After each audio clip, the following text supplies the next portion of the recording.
శ్రీ గురు గణేష మేధా దక్షిణామూర్తి సహిత శ్రీ బాలా త్రిపుర సుందరే నమః అభిషేకం కార్యక్రమానికి స్వాగతం.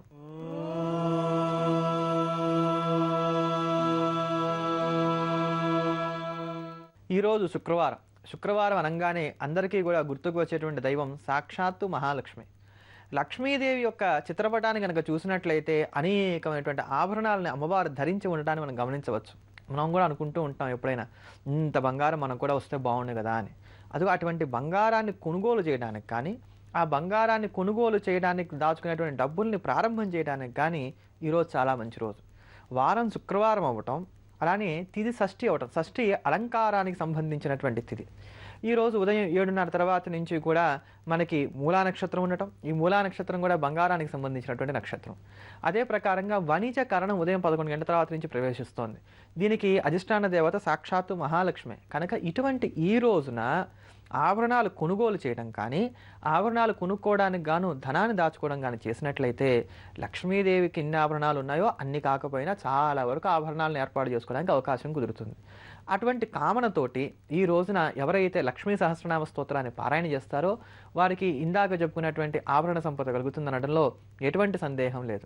అటువంటి మహిమాన్వితమైనటువంటి లక్ష్మీ సహస్రనామ స్తోత్రాన్ని శ్రవణం చేద్దాం, తరిద్దాం. నిత్యాగతానం తనిత్యానం దినే జనరంజనే నిత్యప్రకాశినీ చైవ స్వప్రకాశస్వరూపిణీ महालक्ष्मीर्महाकाली महाकन्या सरस्वती भोगवैभवसंधात्री भक्तानुग्रहकारिणी ईशावास्या महामाया महादेवी महेश्वरी रुल्लेखा परमाशक्तिर्मातृका बीजरूपिणी नित्यानन्द नित्यबोध नादिनी जनमोदिनी सत्यप्रत्ययनी चैव स्वप्रकाशात्मरूपिणी त्रिपुरा भैरवी विद्या हंसा वागीश्वरी शिवा वाग्देवी च महारात्रिः कालरात्रिस्त्रिलोचनी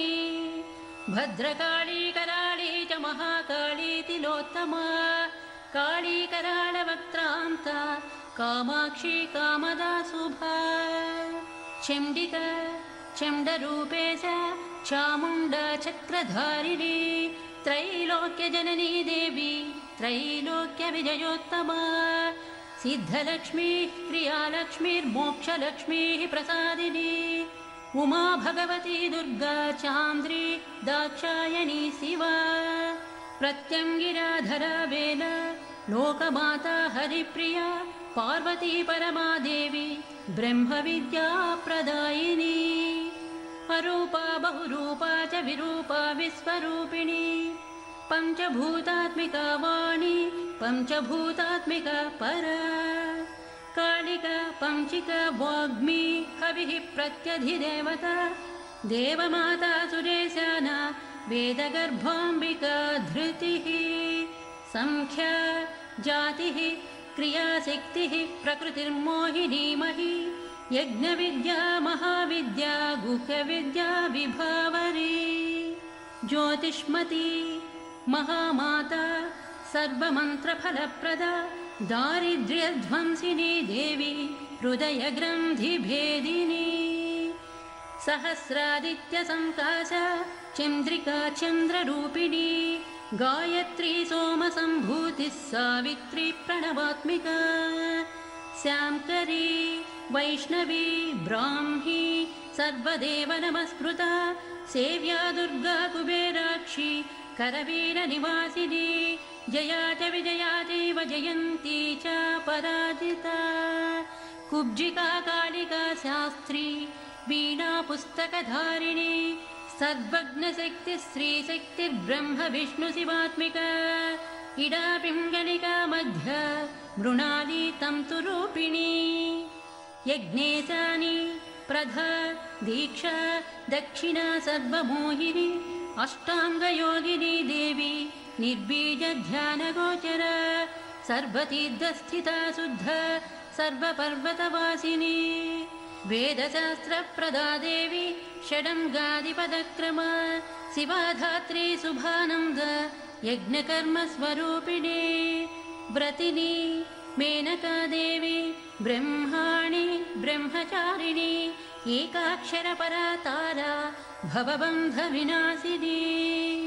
विश्वम्भराधराधारा निराधाराधिकस्वर राकाकुहूरमावास्य पूर्णिमानुमतिद्युतिः सिनीवाली शिवावस्य वैश्यदेवीऽपि शङ्गिल पिप्पला च विशालाक्षी रक्षोऽग्निवृष्टिकारिणी दुष्टविद्राविणी देवी सर्वोपद्रवनाशिनी शारदा सरसंधाना सर्वशास्त्रस्वरूपिणी युद्धमध्यस्थिता देवी सर्वभूतप्रभञ्जनी अयुद्धा युद्धरूपा च शान्ता शान्तिस्वरूपिणी गङ्गा सरस्वती वेणी यमुना नर्मदापगा समुद्रवसनावास ब्रह्माण्डश्रेणिमेखला पञ्चवक्त्रा दशभुज शुद्धस्फटिकसन्निभ रक्त कृष्ण सीता पीता सर्ववर्णानिरीश्वरी कालिका चक्रिका देवी सत्या तु वटुका स्थिता तरुणी वारुणी नारी ज्येष्ठा देवी सुरेश्वरी विश्वम्भरधरा कर्त्री गडार्गलविभञ्जनी सन्ध्या रात्रिर्दिवा ज्योत्स्ना कलाकाष्ठानिमेषिका उर्वी कात्यायनी शुभ्रा संसारार्णवतारिणी कपिला कीलका शोका मल्लिका नवमल्लिका देविका नन्दिका शान्ता भंजिका भयभंजिका कौशिकी वैदिकी देवी सौरी रूपाधिकातिभा दिग्वस्त्र नववस्त्र च कन्यका कमलोद्भव శంకర భగవత్పాదాచార్యుల వారు చేసినటువంటి అనేకమైనటువంటి స్తోత్ర రచనలలో లలితా పంచరత్నాలు ఒకటి. ఈ లలితా పంచరత్నాన్ని ప్రాతకాలంలోనే పారాయణ చేయాలి. ఇలా ప్రాతకాలంలో ఎవరైతే పారాయణ చేస్తారో వారికి కలిగేటువంటి ఫలితాన్ని కూడా అదే స్తోత్రంలో ఫలశ్రుతి రూపంలో స్వామివారు తెలియజెప్పి ఉన్నారు. శ్లోక పంచకమిదం లలితాంబికాయా సౌభాగ్యదం భాగ్యదం సులలితం పఠితు ప్రభాతే విద్యాం శ్రియం విపుల సౌఖ్యమనంత కీర్తిం విద్య ఐశ్వర్యము అనంతమైనటువంటి సుఖ సంపదలు కూడా ఈ స్తోత్రాన్ని పారాయణ చేయడం వల్ల కలుగుతాయట. అనంత సౌఖ్యం, అంతేగాక ఆ ఇంట్లో లక్ష్మి స్థిరంగా ఉంటుంది అని కూడా ఈ యొక్క పంచశ్లోకాలు ఏవైతే ఉన్నాయో వీటిని పారాయణ చేయడం వల్ల కలిగేటువంటి ఫలశ్రుతిగా శంకర భగవత్పాదాచార్యుల వారు చెప్పారు. అటువంటి భవ్యమైనటువంటి మహిమాన్వితమైనటువంటి లలిత ప్రాతస్మరణాన్ని శ్రవణం చేద్దాం.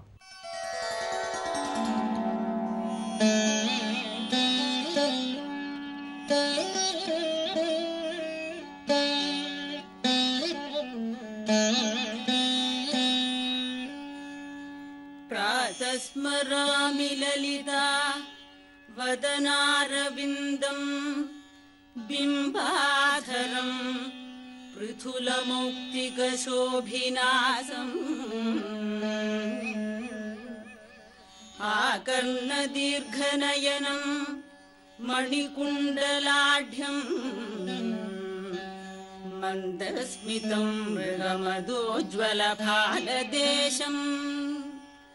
प्रादर्भजामि ललिता भुजकल्पवल्ली रत्नाङ्गुली यलसदङ्गुली पल्लवाढ्या माणिक्यहेमवलयाङ्गद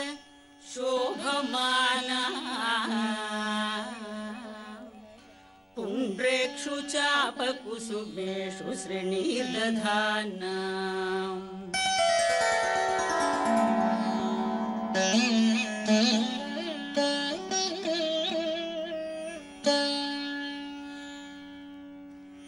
प्रातर्नमामि ललिता चरणारविन्दं भक्तेष्टदाननिरतं भवसिन्धुपोतम्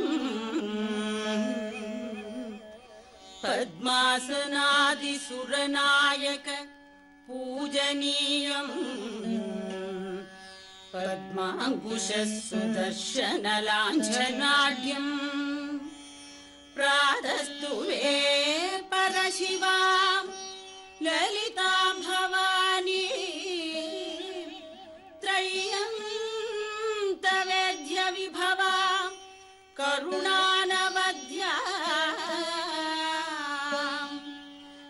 विश्वस्य सृष्टिविलयस्थिति हेतुभूता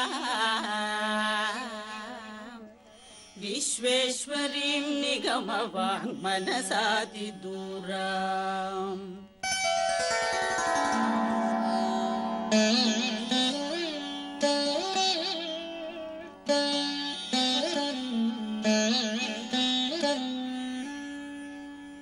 प्रादर्वदामि ललिते तव पुण्यनाम कामेश्वरीति कमलेति महेश्वरीति श्रीशाम्भवीति जगदां जननी परेति वाग्देवतेति वचसा त्रिपुरेश्वरीति यश्लोकपञ्चकमिदं ललिताम्बिकाया सौभाग्यदं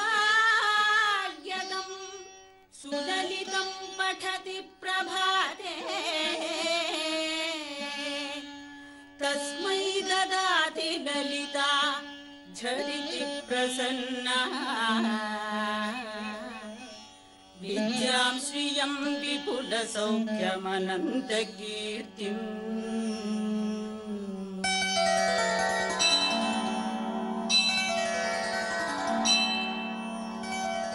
दद्या दयानुपमनो द्रविणाम्बुदार अस्मिन्न किञ्चन विहङ्ग शिशौ विशन्ने दुष्कर्म घर्ममपनीय చిరాయ దూరం నారాయణ ప్రణయని నయనాంబువాహ అంటూ సాగేటువంటి కనకదార స్తోత్రం అత్యద్భుతమైనటువంటిది. మండు టెండలో నీరు లేక అలమటిస్తున్నప్పుడు చక్కటి కారుమేఘాలు కమ్మి శీతలమైనటువంటి వాయువులు వీస్తూ ఉండగా వాన పడితే ఎటువంటి ఆనందం కలిగి చేతనత్వం కలుగుతుందో అదే ప్రకారంగా ఈ స్తోత్రాన్ని నిత్యం పారాయణ చేస్తూ ఉన్నట్లయితే ఎటువంటి వారికైనా సరే కలిమి కలిగి తీరుతుంది, దరిద్రబాధలు ఉండవు అని చెప్పని శంకర భగవత్పాదాచార్యుల వారి యొక్క జీవిత చరిత్రలో జరిగినటువంటి సువర్ణమైనటువంటి ఘట్టముల ద్వారా మనకు అవగతమవుతూ ఉన్నది. అంతటి మహిమాన్వితమైనటువంటి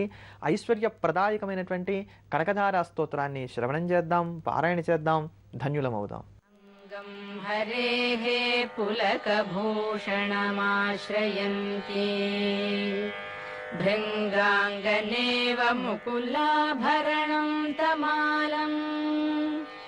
अङ्गीकृताखिलविभूतिरपाङ्गलीला माङ्गल्यदास्तु मम मङ्गलदेवतायाः मुग्धा मुहुर्विदधति वदने मुरारेः प्रेमत्रपा प्रणिहितानि गतागतानि मालादृशोर्मधुकरीव महोत्पलेया सा मे श्रियं दिशतु सागरसम्भवाया आमीलिताक्षम् अधिगम्य मुदा मुकुन्दम् आनन्दकन्दमनिमेषम् अनङ्गतन्त्रम् आकेकरस्थितकनीनिकपक्ष्मनेत्रम् भूत्यै भवेन् मम भुजङ्गशयाङ्गनायाः बाह्वन्तरे मधुजितश्रितकौस्तुभेया हारावलीव हरिनीलमयी विभाति कामप्रदा भगवतोऽपि कटाक्षमाला कल्याणमावहतु मे कमलालयायाः कालाम्बुदालिललितो रसिकैटभावे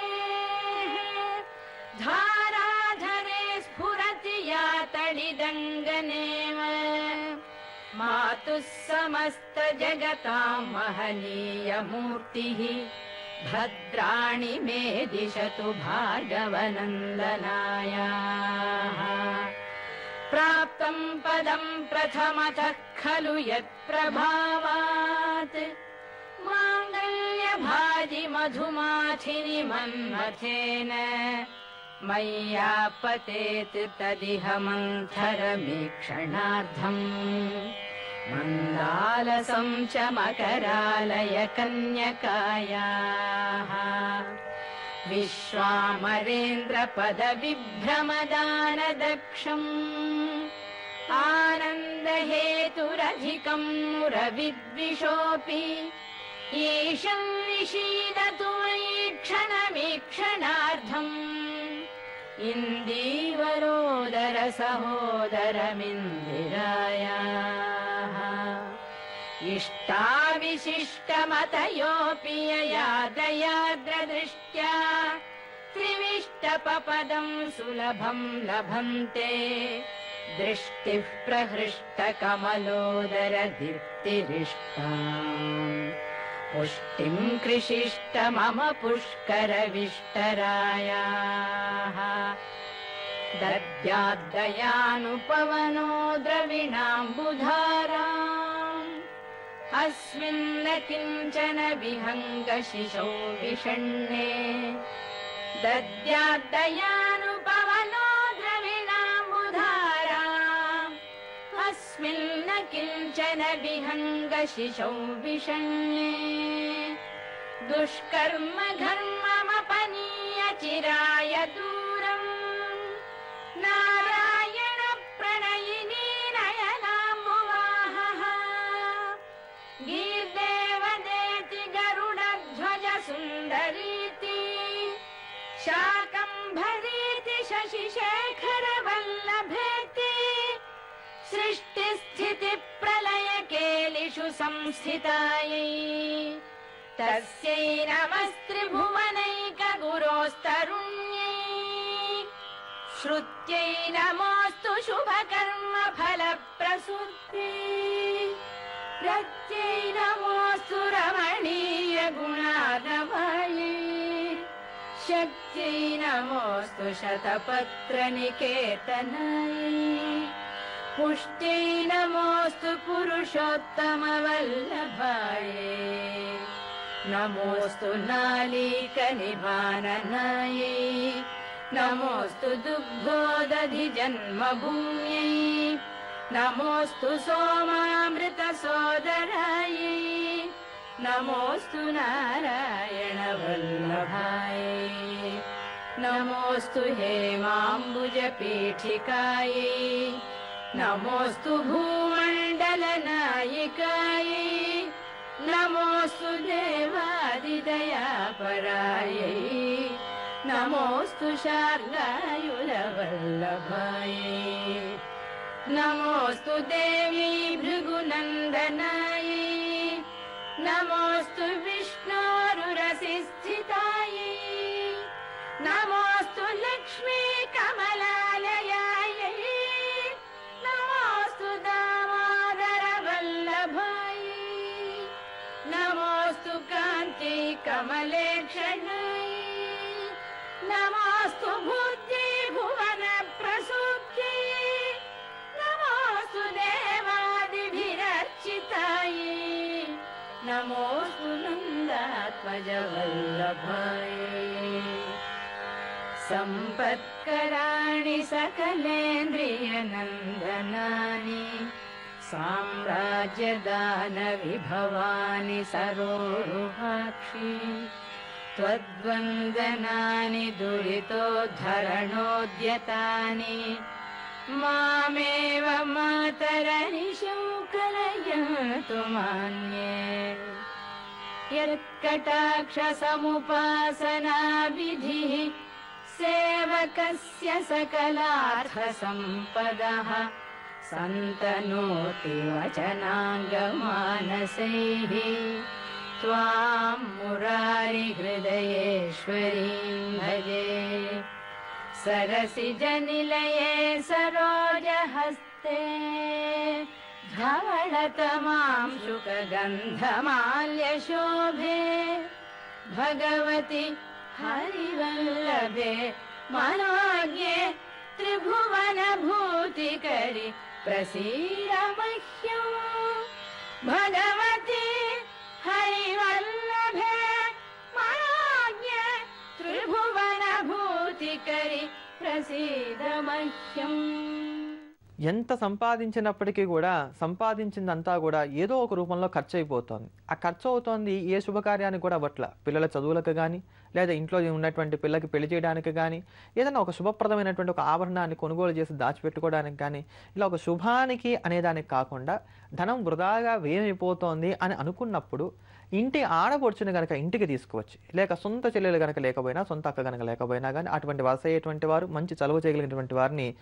ఆ యొక్క సోదరీ వర్గాన్ని ఇంటికి తీసుకువచ్చి, ఒక శుక్రవారం పూట ఇంట్లో చక్కగా పరమాన్నం వండించి వాళ్ళ చేతో మీదగానే ఆ ఇంట్లో ఉండేటువంటి దేవతలకు గనక నివేదన చేయించినట్లయితే, ఆ నివేదన చేసినటువంటి పరమాన్నాన్ని ప్రసాదంగా స్వీకరించినట్లయితే తిరిగి సంపద వర్ధిల్లడానికి ఆస్కారం ఉంటుంది. అయితే ఈ క్రియ అంతా చేసిన తర్వాత ఆ సోదరీ వర్గానికి సంతృప్తి కలిగే విధంగా చక్కటి చీర, పూలు, పళ్ళు, అదే ప్రకారంగా ఈ యొక్క గాజులు, ఇటువంటి మంగళ ద్రవ్యాలన్నింటినీ కూడా ఉంచి వారికి వాయనంగా ఇవ్వవలసి ఉంటుంది. ఈ క్రియాకలాపం చేయటం వలన వృధా ఖర్చులు కట్టడవడమే కాకుండా ఇంట్లో శుభ పరంపరలు చోటు చేసుకుంటాయి. ప్రతి రూపాయి కూడా శుభానికి ఉపయోగపడుతుంది.